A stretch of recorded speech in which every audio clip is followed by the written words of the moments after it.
Usually the hardest part. But now I do it big enough that I don't forget. Hello, hello. It's actually probably older than you guys. Woody's gonna make sure the microphone is on. All right. My mom bought it right there. Welcome, y'all, to the final reading of the 45th Annual ODU Literary Festival. What about the rescheduled event? My name is Molly McCulley Brown. I'm an assistant professor of English and creative writing here at ODU. And along with my colleague Kent Wascombe, I have been co-director of this festival. I will probably say at least one sappy thing over a beer at our closing reception at Elation Brewing, which we hope you will all join us at 7 p.m. But now that I have you all as a captive audience, I just want to say a few thank yous at the close of this festival. The first is to Colin Strong and Sarah Glazer and Arts at ODU for everything they did to help us make all of these events happen. To the Office of the Dean and the Office of the President for all of their support. To the wonderful folks at the University Theater for running tech and making this happen. To the folks at the University Bookstore who are selling copies of S.A. Cosby's books down here in front, which we will be happy to sign for you after the reading. And most of all, to the authors who came all this way to join us in person, and to our students. This festival has made me feel so grateful for our expansive literary community here in Norfolk, all of the people willing to travel to be here, and all of the students and writers that we get to interact with every day, our wonderful undergraduates, our wonderful MFA graduate students who have turned up and turned out, who've done the work of picking up writers and shepherding them where they need to go, and in particular to our two MFA program assistants, Emma Kumi and Becca Broussard, without whom none of this would have been possible. These two women worked overtime for weeks and weeks and weeks to make everything work, from making sure that there were gift bags for writers in their hotels, to everyone getting where they need to go, to just helping us at every possible turn. They woke up and had stress dreams in the middle of the night, just like we did, and they have really been pretty singularly responsible for what a wonderful festival this has been. And it is with great gratitude that I now get to get off the stage and introduce our wonderful MFA fiction student and our Barely South Review editor, Serenity Marshall, who will introduce you to our final writer, S.A. Cosby. Serenity.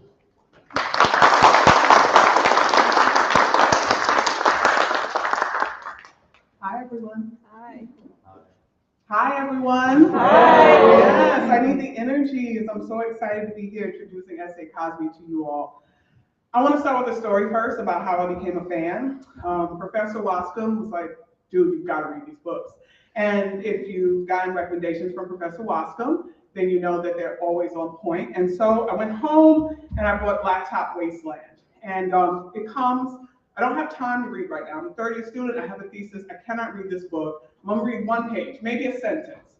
Next thing you know, it's 2 o'clock in the morning. I've basically finished the book and I've already ordered Razor Blade Tears. Same thing happens.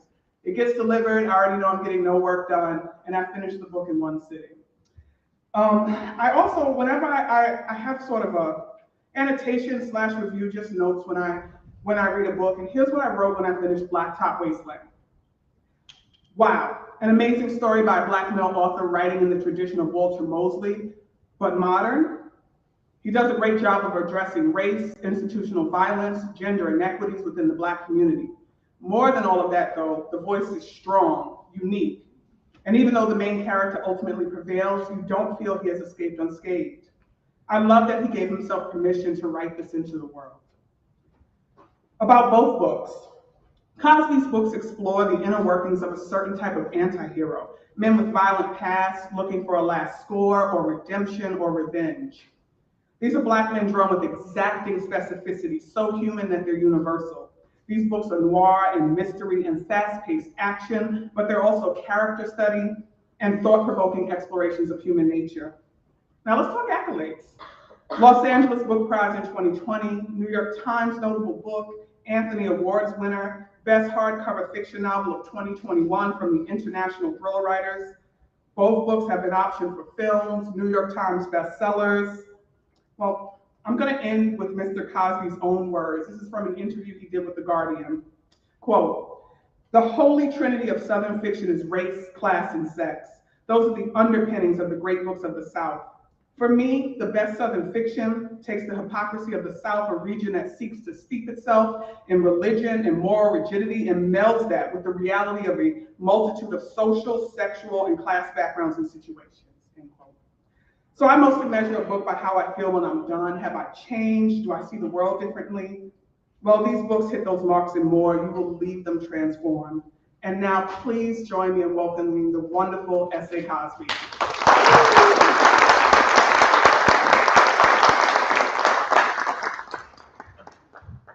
I want to thank Serenity for such a great introduction. I probably won't be able to live up to it, but thank you. And I'm going to speak soft because I saw a few of you at Mojo Bones last night, so you maybe have a hangover, so I'm not going to talk too loud. What I'd like to do is read a few, real quick excerpts from both books, and then I'll sort of talk about how the book came to be and how my writing career came to happen as a 25-year overnight success. First thing I'll be doing is I'll read the first chapter of Razor Blade Tears. And Razor Blade Tears is the story of two men, Ike and Buddy Lee, one black, one white, both ex-cons, whose sons are married, and at the beginning of the book, they are murdered. And so these two men of violence seek to gain revenge for their sons that they didn't love enough in life, but also redeem themselves for not accepting their children for who they were. And so this is the first chapter of Razor Blade Tears. Ike tried to remember a time when men with badges come into his door early in the morning, brought anything other than heartache and misery. But try as he might, nothing came to mind. The two men stood side by side on the small concrete landing of his front step with their hands on their belts near their badges and their guns. The morning sun made the badges glimmer like gold nuggets. The two cops were a study in contrast. One was a tall but wiry Asian man. He was all sharp angles and hard edges. The other was a florid-faced white man. He was built like a powerlifter with a massive head sitting atop a wide neck. They both wore white dress shirts with clip-on ties. The powerlifter had sweat stains spreading down from his armpits that vaguely resembled maps of England and Ireland, respectively. Ike's queasy stomach began to do somersaults. He was 15 years removed from Coldwater State Penitentiary. He had bucked the recidivism statistics ever since he had walked out of that festering wound. Not so much as a speeding ticket in all those years. Yet here he was with his tongue dry and the back of his throat burning as the two cops stared down at him. It was bad enough being a black man in the good old US of A and talking to the cops. You almost always felt like you were on the edge of some imaginary precipice during any interaction with officers of the law. If you were an ex-con, it felt like that precipice was covered in grease. "Yes," Ike said. "Sir, I'm Detective Oplata. This is my partner, Detective Robbins. May we come in?" "What for?" Ike asked. Oplata sighed. It came out low and long like the bottom note in a blues song. Ike tensed. Oplata glanced at Robbins. Robbins shrugged. Oplata's head dipped down, then he raised it again. Ike had learned to pick up on body language when he was inside.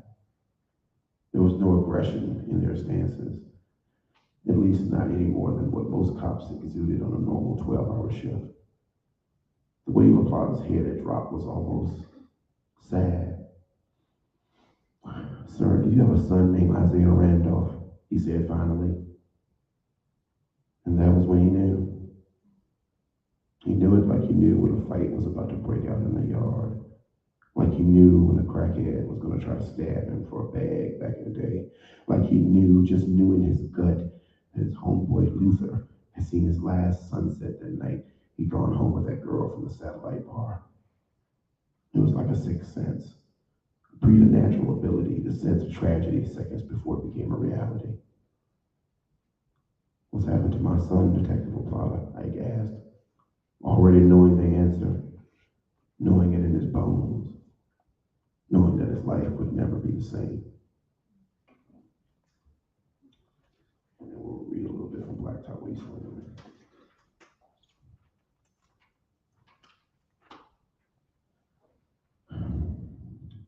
Shepherd's Corner, Virginia, 2012. Beauregard thought the night sky looked like a painting. Laughter filled the air, only to be drowned out by the cacophony of revving engines as the moon slid from behind the clouds. The bass from the sound system in the nearby Chevelle was hitting him so hard in his chest, he felt like someone was performing CPR on him. There were about a dozen other late model cars parked haphazardly in front of an old convenience store. In addition to the Chevelle, there was a Maverick, 2 Impalas, a few Camaros, and 5 or 6 more examples of the heyday of American muscle. The air was cool and filled with the scent of gas and oil, the rich acrid smell of exhaust fumes and burnt rubber. A choir of crickets and whippoorwills tried in vain to be heard. Beauregard closed his eyes and strained his ears. He could hear them, but just barely. They were screaming for love. He thought a lot of people spent a large part of their life doing the same thing. The wind caught the sign hanging above his head from the arm of a pole that extended 20 feet into the air. It creaked as the breeze moved it back and forth. Carter's Speedy Mart, the sign proclaimed in big black letters set against a white background. The sign was beginning to yellow with age, the letters worn and chipped, the cheap paint flaking away like dried skin. The second E in Speedy had disappeared. Beauregard wondered what had happened to Carter. He wondered if he had disappeared too. Man, ain't none of y'all ready for the legendary O's. Y'all might as well call it a night and go back to your wives, because ain't nobody fast enough for the legendary O's. Y'all ain't got nothing. She do 60 a second, $200 line to line. Huh? Y'all mighty quiet. Come on now, the O's will send a whole lot of boys later. Send a whole lot of boys home with their pockets lighter. I've outrun more cops than the Duke boys and O's. Y'all ain't just beat me, homeboy, a guy named Warren Crocker crowed. He was strutting around his 76 Oldsmobile Cutlass. Beauregard had to admit it was a beautiful car. A dark green body with chrome mag rims and chrome trim that ran across its surface like liquid lightning. Smoked out glass and LED lights emitted an ethereal bluish glow like some bioluminescent sea creature. Beauregard leaned against his duster as Warren pontificated about the invincibility of the Oldsmobile. Beauregard let him talk. Talk didn't mean anything. Talk didn't drive the car. Talk was just noise. He had $1,000 in his pocket. It was all the profits from the last 2 weeks at his garage after most of the bills had been paid. Yet he was still $800 short on the rent for the building that housed his business. It had come down to a choice between the rent or eyeglasses for his youngest, which really wasn't a choice at all. So he had reached out to his cousin Kelvin and asked him to find out where the nearest street races were being held. And Kelvin, well, he still knew some guys who knew some guys who knew some other guys who knew where the nearest money races could be found. And that was how they found themselves, just outside of Dinwiddie County, 10 miles from the fairgrounds where legally sanctioned drag races were held. Beauregard closed his eyes again. He listened to Warren's car idle. Under the sound of his boasting, Beauregard heard an unmistakable ticking. Warren had a bad valve in his engine. Now that left 2 possibilities. He knew about it, and thought it was an acceptable defect that he could overcome by the sheer power of his motor. Maybe he had a nitrous boost on it and didn't care about one funky valve, or he didn't know the valve was bad and was just talking a lot of shit. Beauregard nodded at Kelvin. His cousin had been milling through the crowd trying to drum up a big money race. There'd already been 4 contests, but no one was willing to put up more than $200. That wasn't going to cut it. Beauregard needed at least $1,000 bet. He needed someone who would take one look at the duster and see an easy payday. Look at its stripped down exterior and assume it was a pushover. In short, he needed an asshole like Lloyd Crocker. So both Blacktop Wasteland and Race Play Tears take place in what is basically my hometown. I just changed the names because, well, I didn't want people to get mad at me. But the way these books came about is sort of a long and circuitous route. And for anybody in the audience who's an aspiring writer, I was just going to tell a little bit about the story. So basically, I've been writing since I was 11 years old. My first story I wrote for my mother, and she asked me to write it because she got tired of me complaining about plot holes in the movies that we watch. And so she was like, well, why don't you write your own stories? And so I decided to do that. And I wrote a story, an awful story. It was terrible. I wrote a story about these gnomes that lived in a tree in my backyard. And they were fighting elves, and they were time travelers, and it was really cross-genre fiction. And I let my mother read it. And even though the story was terrible, the look on her face is the feeling that I've been chasing ever since. Because there was this look on her face of amazement that her son had come up with this all on his own. And she asked me more than once, you came up with this by yourself, all on your own? I said, yeah, I just came up by myself. And so, that's for a while now, she didn't believe me. But that feeling of amazement and wonder when somebody sees your words and sees your work and they connect with it is something that I still chase that feeling today. So I tried to be a writer. I graduated from high school after my English teacher, my 11th grade English teacher, Mr. Jeffrey Bowman, who really was the first person to acknowledge that I had some writing talent outside my mom. You know, your mom and your friends are always going to say you can write. You know? Not going to tell you the truth.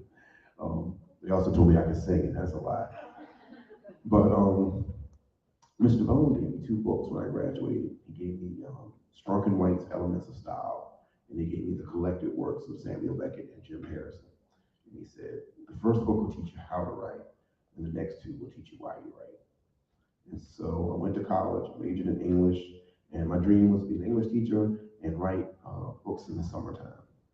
And unfortunately, that didn't happen. My mother, who was already ill when I went to school, became even more ill. And so I had to drop out of college in my sophomore year and go back home and help her. But I never stopped trying to make myself a better writer. I'm dating myself now, but I did correspondence courses, which became online courses.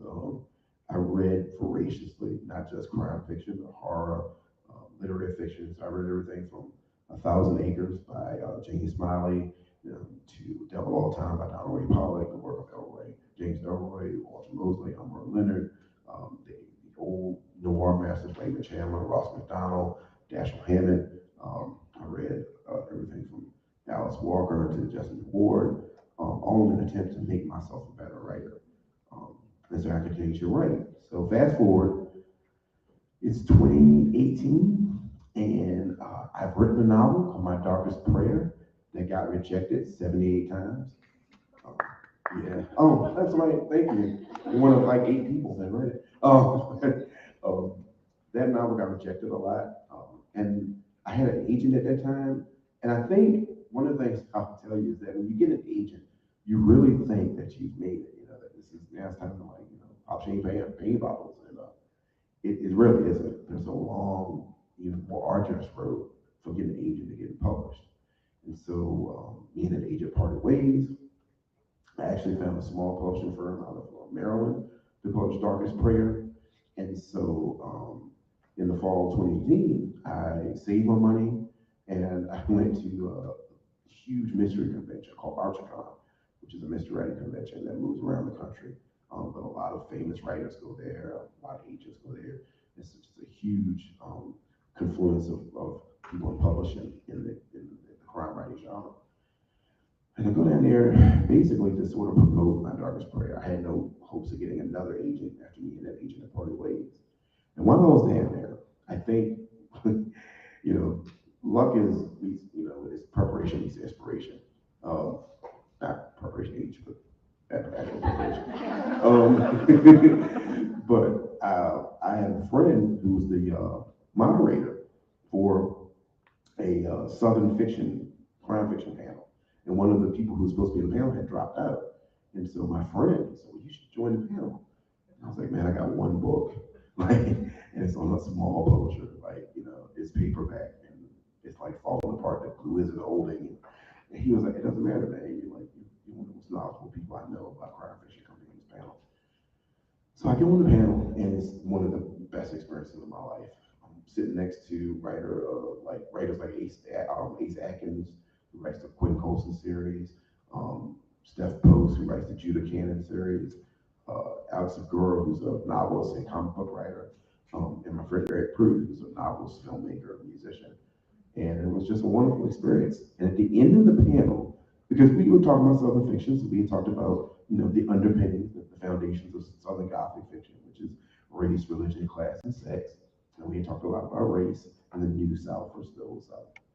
And this lady stands up and she says, well, I have a comment, not really a question. And Ace Atkins, who's bigger than I am, he nudges me. He's like, here we go. And so this lady begins to talk about how we were really hard on the South with our comments, and that, the antebellum period was, was a beautiful time in American history. And, yeah, I know, right?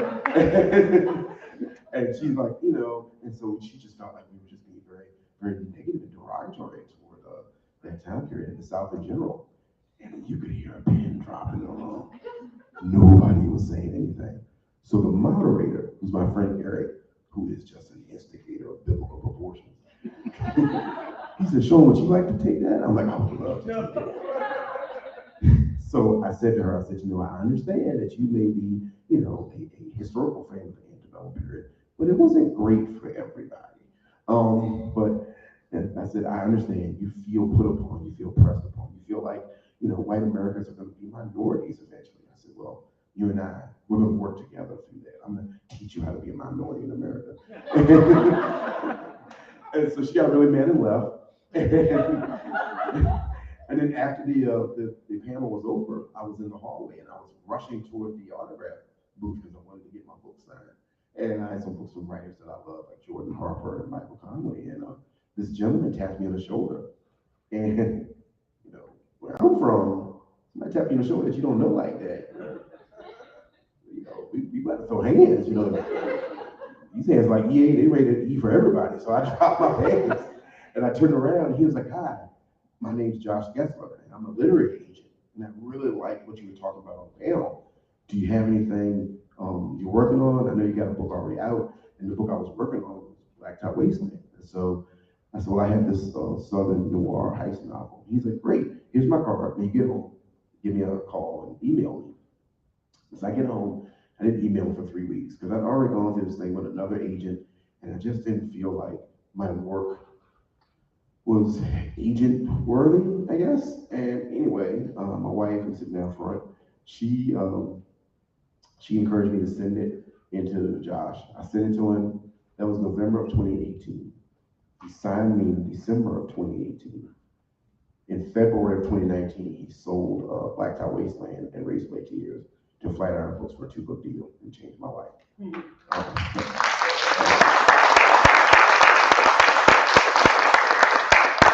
I say all that to say that writing is an incredibly lonely, arduous task. And if you can do anything else other than writing and it doesn't make you feel sad, then do it. Because it's awful sometimes. But then sometimes it's transcendent. Sometimes it's the most, I like to say that writing, when it's really working when it's really humming, it's like you're talking to the gods from Olympus. They're pouring it right into your brain, and you're just a vessel for these stories. But it takes determination, and it takes, you gotta grow a thick skin. Those 70-some rejections hurt, man. I can remember each one of them. I memorized it. And so, because writing is so personal. If you're an actor and you don't get a role after an audition, you can say, well, the material I was working with wasn't that great. If you're a musician and you don't get a record deal, you can say, well, our equipment is bad. We need better guitars. We need better amps.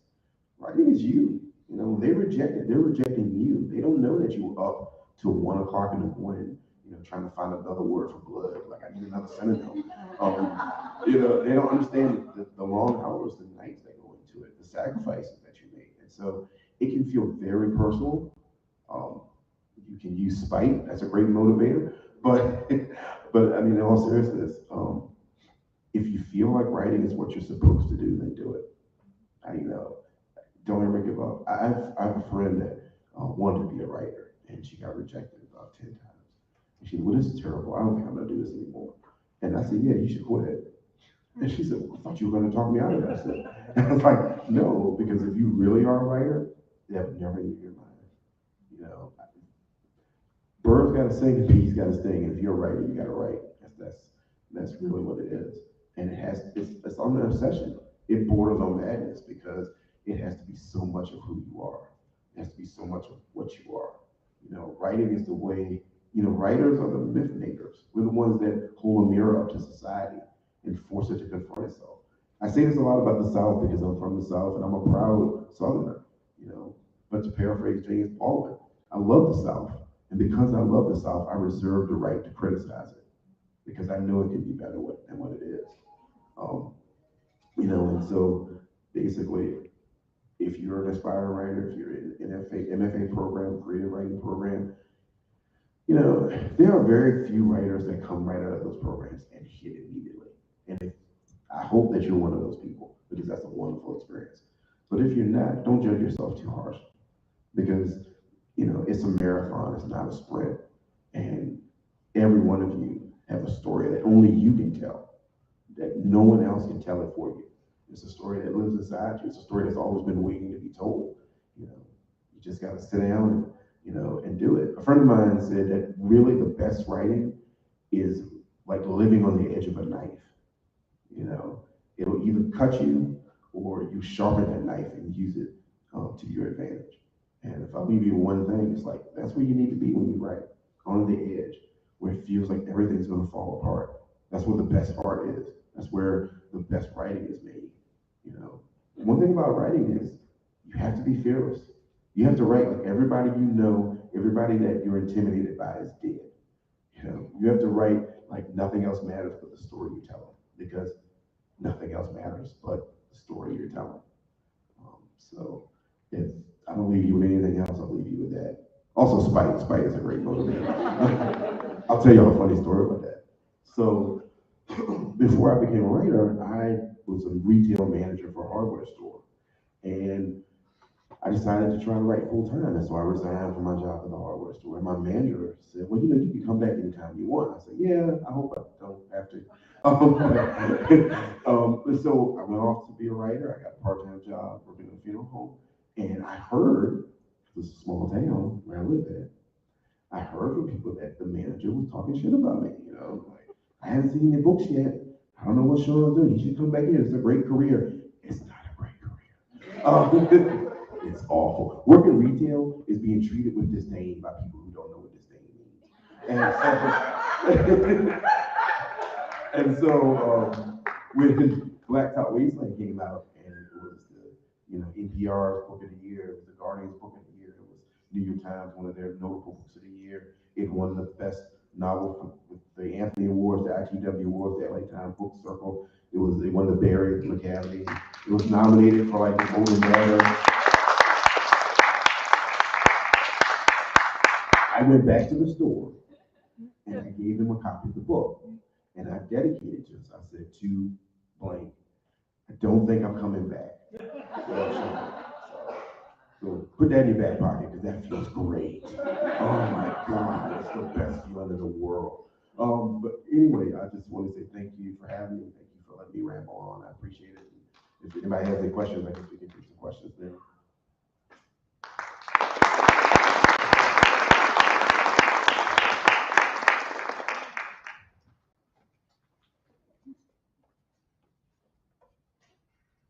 Just raise your hand if you got a question. I'm here to vocalize them into the air for the stream. Right back there. Hey, thank you. Sorry I came in a little bit late, but I heard the part where you said you went down to advertise your book, to publicize your book without the help of an agent. I was wondering, like, what does that look like for you? Like, what do you do to like publicize your book at a conference? So Henry was mentioning that you mentioned going to publicize your book at a conference without the help of an agent, just doing it on your own, and you wanted to hear a little bit about what that looks like.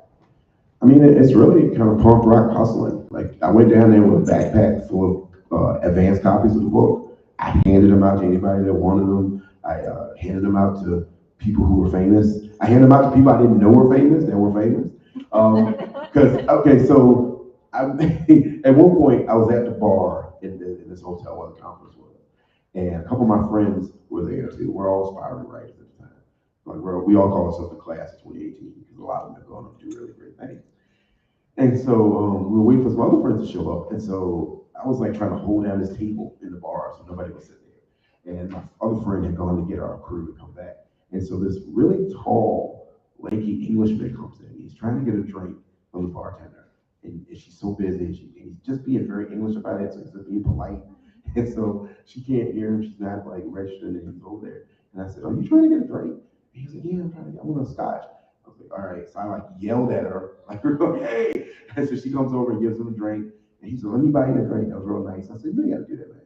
As I'm talking to him, my friends come around the corner, and one of them stops and freezes. And he looks at me, and he's like, You know Lee Child?" And I was like, "No, but I hope he's here because I wanted to sign my books."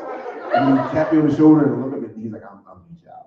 And so, and he was super nice. He bought us all around a really expensive scotch. I couldn't afford it now. And but I gave him a copy of Darkest Prayer, and he didn't blurb or say anything about Darkest Prayer, but when it was time for Blacktop to come out, he gave us a really beautiful comment, a beautiful blurb. So it's really all about networking. It's about connecting with people. But also, in my experience, I don't think, like, you don't do the hard sell. If you offer somebody a copy of the book and they don't want it, like, don't chase them down the hallway. Like, you just let it go. But the main thing is getting your name out there.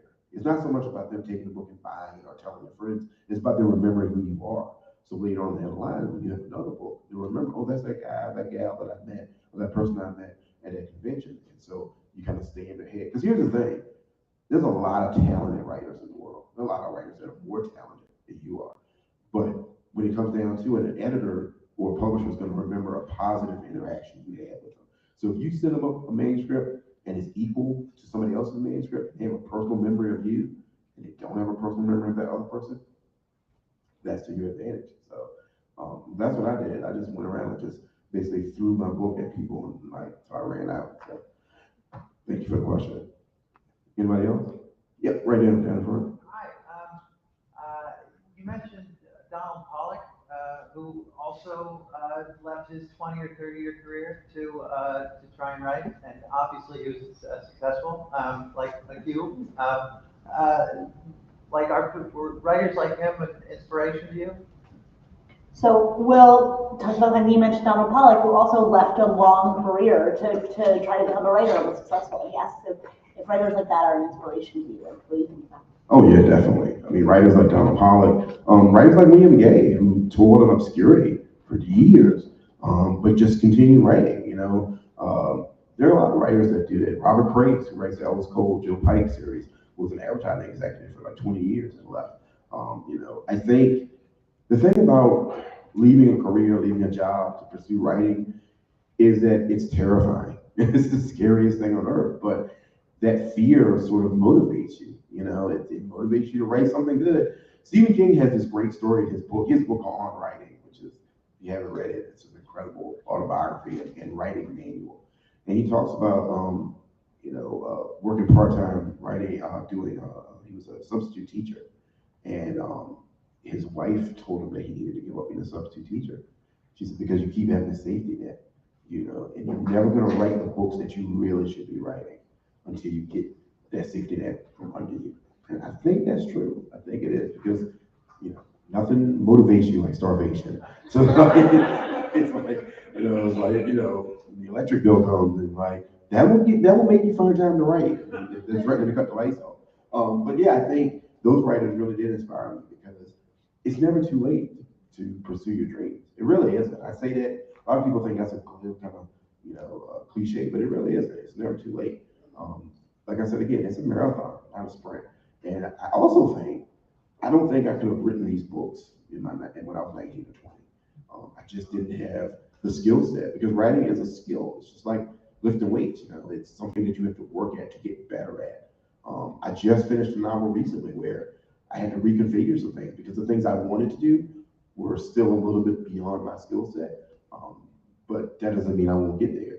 You know, I know my limitations, but limitations aren't obstacles. So, well, thank you for the question. Anyone else? Oh, right over there. So in Race Related Tears, you tackle homophobia, specifically within the Black community, the toxic masculinity that comes with that. And I'm really curious as to why did you tackle that? So Serenity talked about how in Razor Blade Tears, you tackle homophobia and toxic masculinity within the Black community specifically, and asked about what motivated you to tackle that, why you tackled that. Okay, that's an interesting story.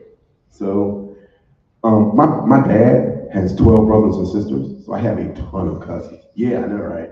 It's like, we never got anything to eat at Thanksgiving. Everybody's fighting for a turkey leg.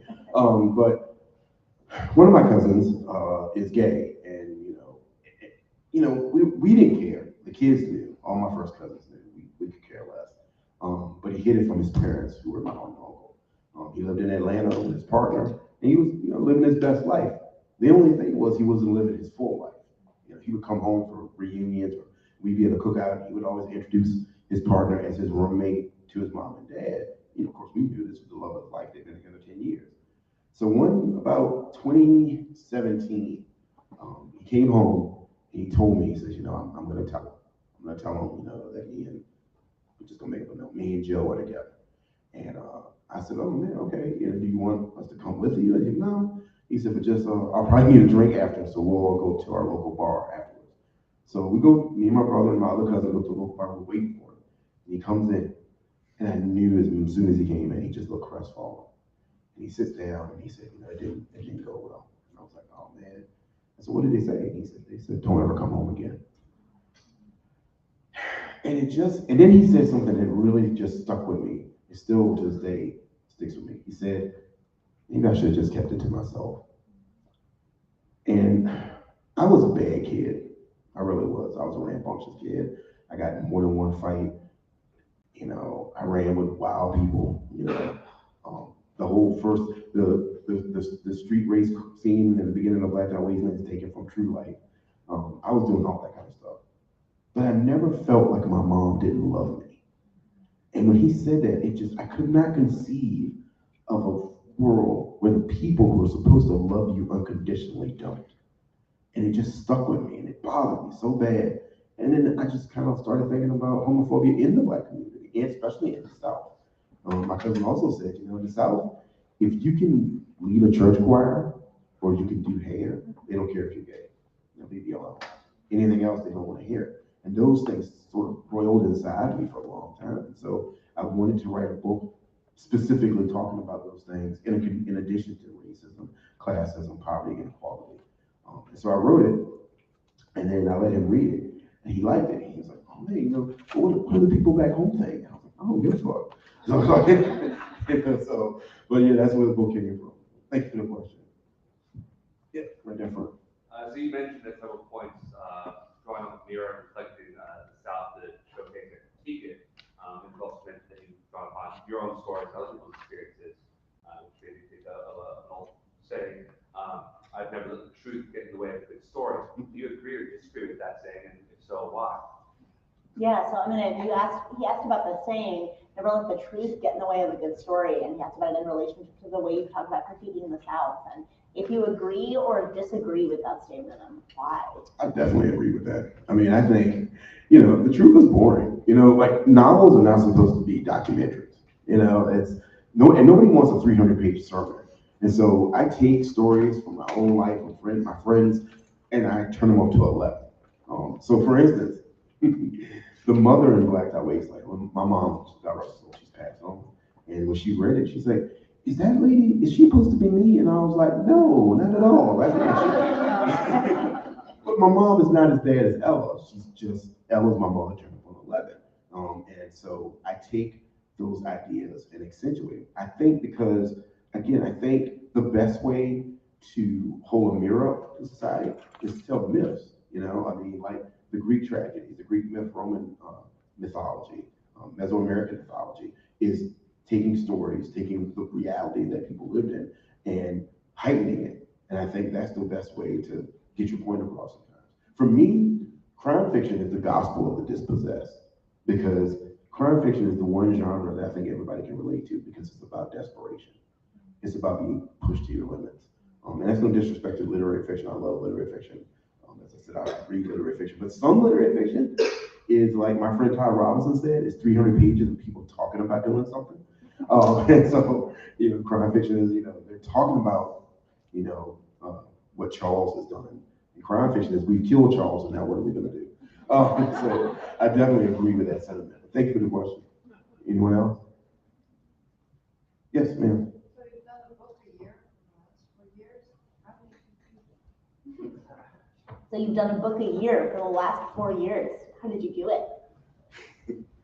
So I was raised Southern Baptist, so that work ethic was beat into me.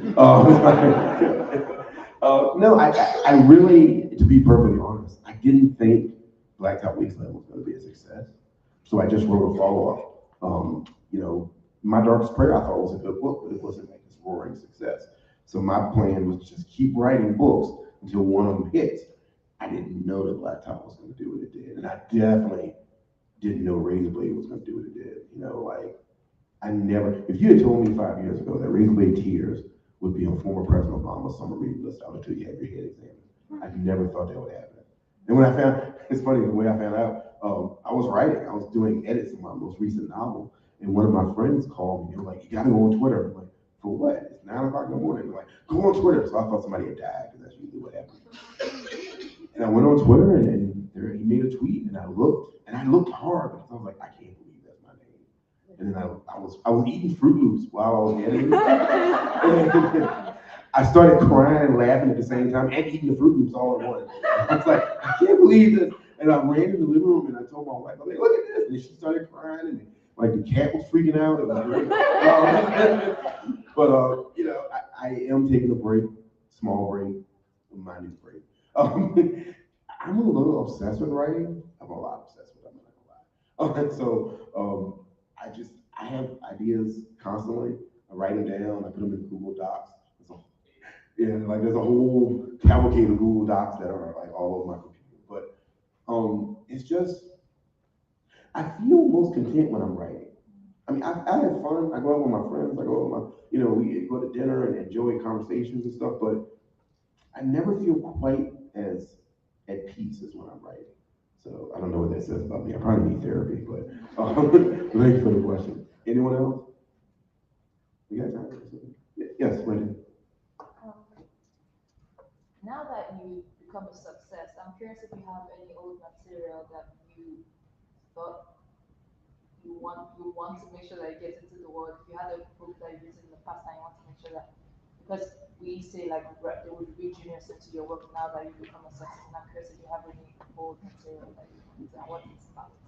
Oh, that's Tope wondering if now that you're a success, you have any old material, older manuscripts, older books that you would want to revisit or make sure that they get into the world now. I mean, most of my old stuff is terrible. So it's like it needs to stay hidden. Although my very first book was a self-published. I published with a group of writers that we self-published on PDP, and it was a fantasy novel called Brotherhood of the Blade. I think that book pretty good. I wouldn't mind maybe giving that book another chance. But most of my other stuff is just awful. It needs to stay buried. It's like It's like it's in a vault somewhere. Nobody needs to dig it up. You know, like, don't do that. It's going to be a plague of 1,000 years. We don't know. But I will say this: now that I've had some modicum of success, it's much easier to come up with projects that I want to do. You know, people listen to you more when your book's a bestseller. They're like people that wouldn't have spit on me if I was on fire 5 years ago. Now they want to read my lunch list and and so you got to be careful with that. You can't let that go to your head. Like I know some writers, as they get more successful, they get less and less editing. People are more afraid to edit them. I don't ever want to be that way. I don't want people afraid to tell me when my stuff isn't up to the standards that I've set. And so going forward, I just keep that in mind. My mom used to say, "The shine wears off of new pennies quick." And so you can't ever let any of this get to your head. It's fun. I love it.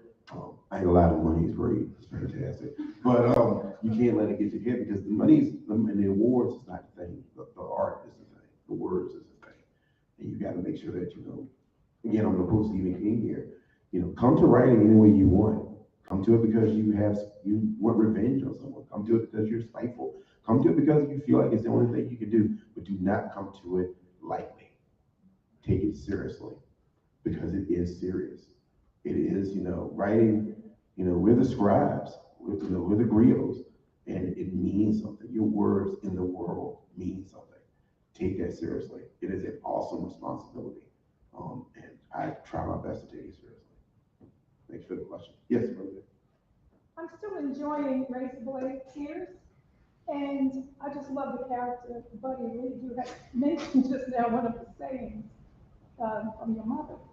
And Buddy Lee is, some of his sayings just, I actually got a book, I had to write some of these things. But I'm wondering, that book has so many themes. One of the themes goes into, for example, Buddy Lee does some introspection, whether or not he is a racist. And he goes back to, this is just how I was raised, think about this stuff. So my question to you is, did you determine themes before, after, or during the writing? Because there are a lot of them in that book. Yeah, so she's talking about how much she loves Buddy Lee and his sayings, but noting that the book is dealing with some major themes. For instance, the way Buddy Lee thinks about whether or not he might be a racist. She's wondering sort of what comes first, the themes, the things at the heart of the story, or the story that reveals those things. Thank you for the question. First of all, I love Buddy Lee. He's a character and a half, man. He lives in my head rent free all the time. I had this thing where Buddy Lee gets the funny lines and Ike gets the threats. So it's like, and he has some really good threats. But no, so Buddy Lee, that introspection is based on a friend of mine. I used to work at a hardware store. There was a young man that worked there with me, and a young white man. And a lot of times they were slow, and he was about 10 years younger than me. And so we started talking. He started asking me questions because he was someone similar to Buddy Lee. He had grown up in a household where, racism was normal. It was normalized for him. But he was also intelligent enough to know that that wasn't right, that was morally reprehensible. And so that conversation that Ike and Buddy Lee have, where Buddy Lee tells him about him and his grandfather watching the Ten Commandments, that's based on a real conversation me and that gentleman had. And so I definitely went to Razorblade Tears wanting to talk about those kind of themes. I've said it before, but the 4 pillars of Southern fiction is race, class, sex, and religion. And race is paramount. There's no land in America that is more confused about its past and more lost about what its future will be than the American South. And I go to different places. I go to New York. I've been to different places across the country. People ask me, when are you moving out of the South? You got to come up into New York City and pay these high rent fees and stuff. And I love the bagels. Don't get me wrong, the bagels are great, but I'm a son of the South, and I feel like no one else has more right to this land than I do, because every scrap of dirt, every piece of land that someone who waves a Confederate flag today walks on, someone who looks like me has bled and died and worked on that land. And I'll be damned if I see them 1 inch. And so for me, it's all about the true heritage of the South. The true heritage of the South is not a 4-year hissy fit by Southern plantation owners. It is a connection to the land. It is religion. It is family. It is this idea that we are a part of a larger community. The panoply of cultures that exist in the South, African American, white Americans, indigenous folks, all of that is what the South and Southern heritage is. So when I talk about the character of Buddy Lee, he's a mouthpiece for all of that, because I've met people who are doing that kind of work. And it's work. Being anti-racist is work. And you have to commit yourself to it. And I wanted to show through somebody like Buddy Lee, who's, a 50-plus-year-old white man, that change is not impossible and redemption is there for everyone. But redemption is not a gift. People think that. Redemption is not something I can give you. Redemption is like you putting together a 1,000-piece puzzle of a snowstorm by yourself in the dark. You have to work at it, and it's for you. It's not for me. And so I definitely had those themes in mind when I started writing the book. Thank you for the question. Anyone else? Oh, yes, sir. Too often in a lot of works, both literary or film, the South, as portrayed by people who have not lived here or not from here, is more often a character, either the Gone with the Wind style South or the hillbilly redneck style South. I was wondering if seeing those things grown up was part of the popular media, was part of the spike that drove you to write to demonstrate what the South actually is like, and it's not just these two character extremes.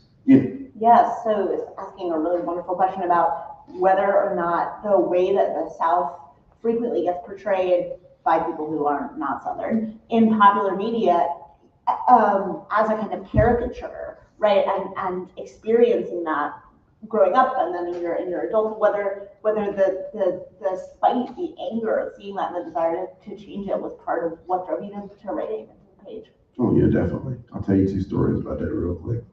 So about 2 years ago, I was on a podcast. It was me and 2 other African American male writers. One of those writers was from Chicago, Illinois. And as we were talking, he just kept crapping us up, just kept constantly. I don't know how you live down there. It couldn't be me. I don't know how you take it. They must got y'all whipped down there real good and all that kind of stuff. Just on, constantly talking about it like that. And I told him eventually, because I have a bit of a temper.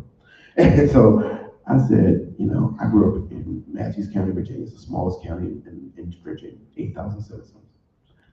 I've been called the N-word to my face 5 times. And I whooped their ass all 5 times. You cannot be a black person and live in the South and be subservient. You cannot be a black person that lives in the South and not have a strength of character. And I told him, I said, for you to sit there and say that when you live in Chicago, surrounded by black excellence, you don't understand the struggle that we live down here. And again, this is my home. This is my home. I am not ashamed of where I come from. I'm not ashamed of my family. My grandfather founded the church that I go to in 1868. So when you say things like that about the South, it tells me that you don't understand the region. You haven't read Faulkner, Player O'Connor, Alice Walker, Ernest J. Gaines, that you don't understand what it means to be black in the South. And so, yeah, that definitely was something that was a part of it. Yeah, and another little lighter vein, I got arguing on Facebook with a guy about the movie Logan's Lucky, because he said, and if you haven't seen the movie, it's Channing Tatum and he is a Southerner who's planning a big heist because he needs to have money for his daughter. And there was a film reviewer who was a friend of mine who said, I couldn't buy that these hicks got smart enough all of a sudden to plan a heist. And I said, that's your problem. They didn't get smart. They were already smart. They just planned the heist. People like to look at the South like you said, these extremes, and that's not it. Like I said, the South is a multitude of different cultures and multitude of different ideas. And I feel like it's my duty to talk about that. I will always wave the Virginia flag, 2 up and 2 down wherever I go. My grandfather, my great-grandfather, my parents are from here. I'd be damned if I'm gonna let you talk trash about it. So yeah, that definitely was a part of it. Thank you. All right, I think we got time for one more question. Yes, ma'am. Can you talk about the transition from your book to something visible to film as an artist? Yeah. Because you're taking something cerebral, putting it to something tangible. Yeah, just wondering about the process of transitioning something that you've written and as a text to film, and to taking something written to something visible and tangible. Thank you. Like I said earlier, you got to know your limitations. So I didn't write the screenplay for either one of these, but the people that we sold the rights to really care about the book. They took great care to create stories that are representative of the books. However, the movie and the book are two separate entities, and as a writer, you have to always remember that. Like for instance, with Blacktop, there are certain things they remove from the screenplay that are in the book, things that I think are really really cool, but they took them out anyway. But when you sell your book to a film company, it's sort of like having somebody come to your house and cook dinner in your kitchen. You know, as long as they don't burn the house down, everything's all right. So that's the way I kind of look at it. I will tell you a story about that though. So we sold the rights to Blacktop to a small production company, and that was sort of just a really easy series of negotiations. Wasn't that big a deal. But then Razor Blade, Paramount Pictures said they wanted to talk about optioning it. So this was during the pandemic, so they wanted to do a Zoom call, and so it was me, two producers from Paramount, one other person from like a smaller company that's going to work with Paramount, and then it's like Jerry Bruckheimer. He's sitting there. Yeah, I know, right? And it's funny because we do Zoom call. His background is sort of this reverse concave window of Malibu, this beautiful view, and my background is the 2x4s and cinder blocks that I use to make my bookshelf. And so we're talking and talking and talking, and at one point he hadn't said anything the whole time, and he looks up and he's like, you know, how much money is it going to take for us to be in business together? I didn't have an answer for that. So I texted my agent, like surreptitiously under the computer desk. And my agent tells me back this number. He said, say this number. And it's like this astronomical number. He's like, they'll never go for it. And they want to negotiate down. So I was like, Mr. Bruckheimer, I think we can't be in business for anything less than blankety blank. You know, the joke didn't blink. He's like, yeah, all right, fine, let's do it. I was like, oh my God, I should have asked more. Jesus Christ. But I say all that to say that, you know, they're in a business. And they look at this as property, intellectual property, as food for the machine, you know? And so as a writer, you can't take that seriously. Lee Child said to me one time, he said, you know, the book is always going to be there. So no matter what they do to it in the movies, you know, the book is always physically going to be on a shelf somewhere. Somebody can go read that. So I hope they don't butcher it too bad, but even if it's not a successful movie, people are still going to get it. The name's going to be out there. It's going to help publicize the book, and the book is always going to exist in the form that I created. You know, they can't never take that away. So, thank you. Thank you so much.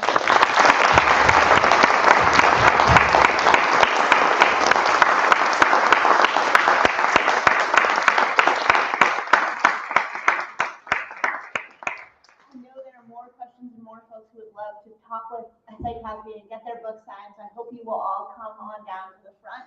And then join us when you can at Elation Brewing at 7 p.m. for our closing reception. Thank you.